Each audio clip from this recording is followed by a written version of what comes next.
What's good, fam? Back at it with another one, and today we have the Screamin Sicilian Bessy's Revenge cheese pizza. Multiple different cheeses in here with a very good cheese ratio. Now, I do remember having these from back in the day, and they were really good. I figured they're still really good. They even come with a mustache on the back, so we'll pop that out, pop this in the oven, and see what it hits for. Let's put it in the oven at 425 for 16 to 18 minutes, so we're gonna go ahead and do that now. Good amount of cheese. Big ratio. There's like fat slices of mozzarella on there too, so those bake are really good. That's why I want to put it at a high temperature, 425, so those melt down really good. Might crank it a little bit more, we'll see. But with no further ado, let's go and pop this in the oven and see what it do. Screamin Sicilian, Bessy's Revenge right here. Got the mozzarella cheese disc on top, nice and melted. And it is looking pretty good if I do say so myself. It's got a nice crust on it. Ooh, not my best slice job. I've tried this in the distant past before, many years ago. I stopped getting it. I stopped eating pepperoni, actually. I do miss pepperoni, to be honest with you, but you can't have it because of the pork. But every once in a while, you find some beef pepperoni or turkey pepperoni. Got that cheese slice there looking pretty dang good. Here's the undercarriage.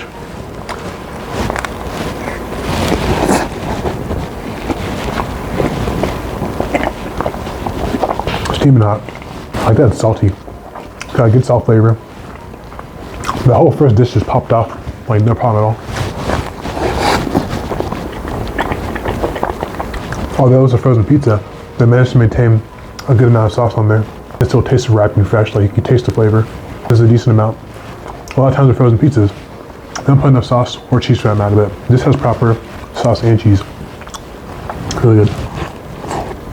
Yeah, it's pretty good pizza. The dough, pillowy in the middle. It's not super thin. It's like the right thickness, like it's not super thick either. It strikes a good balance with the amount of ingredients that are on it to accompany it. See what's good with the ranch and the Parmesan cheese.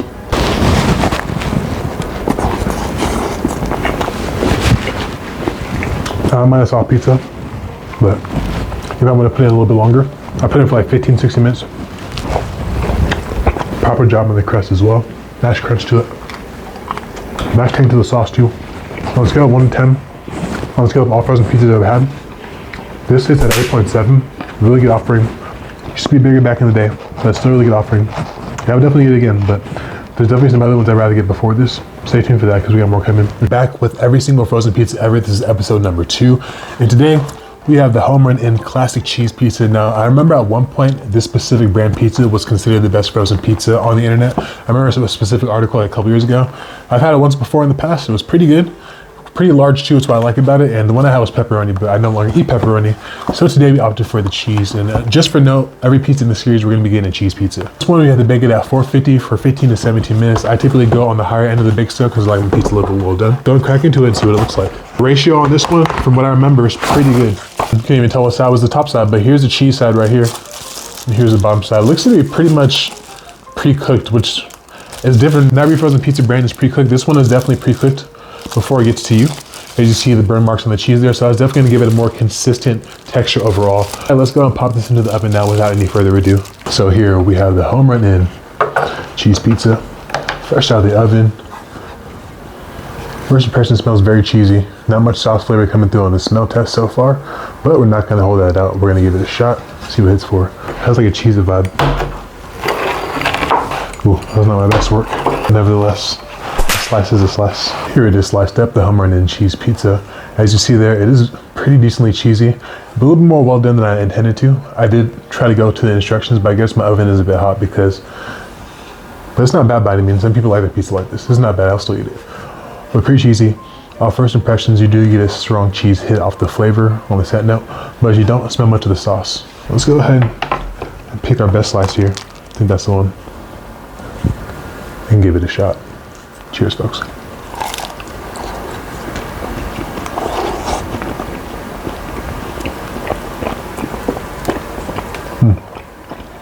It's good cheese flavor, festive, if you will. My brain immediately says Chuck E. Cheese's on the cheese flavor specifically. It's got a very sharp note to it. Crust is also good. Very airy, flaky. It's got layers almost like a croissant. Interesting. Not sure if you would call it traditional or not, but this tastes good. Cheese is very chewy. It's like the type where you have to chew a lot before you actually are able to swallow it. As I initially thought, there's not much sauce on the pizza. The sauce is very savory, not very many spices in it. Tastes buttery almost. Interesting. All just come together to create a pretty good pizza.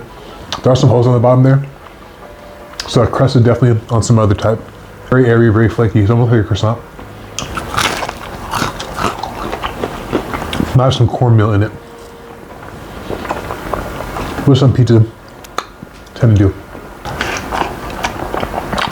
Pretty good overall. Not sure if it's oil or butter, but there's definitely some sort of like additional oil or butter put on it. Definitely could use a little more sauce. Here we have a more well done slice.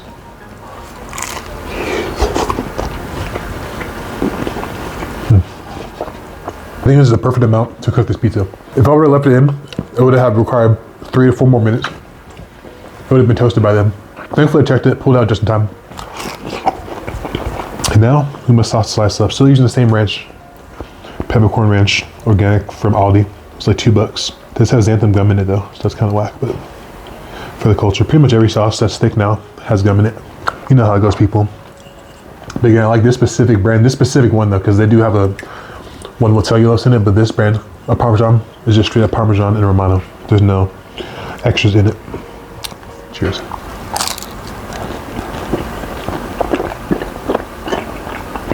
One thing I will say though, there's definitely pizza you can eat without either of these. Sometimes I usually put it on every pizza, but I can see how someone will eat it without this.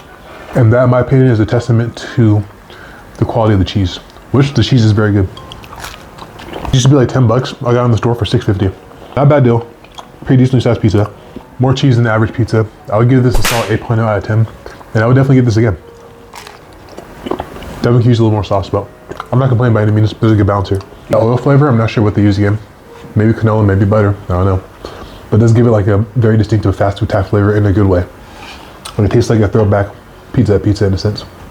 I think that's where I'm getting the Chuck E. Cheese detail too, because it is a sharper cheese, and most pizzas nowadays don't really use a sharp cheese. Also, you see the nice crust on the edge as well. Very nice crust. If you have a favorite frozen pizza, let me know. Put me on game. Tell me which one I should get next. I'm quite versed in the art of frozen pizza because I've eaten many throughout my life. What I have not gotten in a long time though is a DiGiorno or anything like that. So maybe we'll try that next. But if you have any recommendations, let me know. I'm definitely interested in trying. We're trying every single frozen pizza ever. Until next one, peace.